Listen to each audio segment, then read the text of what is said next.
Football বিশ্বকাপ মাঠে গড়াতে আর ৬ মাসেরও কম সময় বাকি।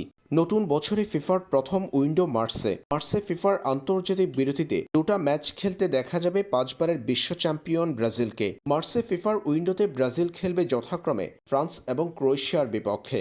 এদিকে বিশ্বকাপে ড্রয়ের সময় ব্রাজিলের ইটালিয়ান কোচ কার্লো আনচেলত্তি জানিয়েছেন ২০২৬ সালের মেতেই ব্রাজিলের বিশ্বকাপ স্কোয়াড ঘোষণা করবেন তিনি।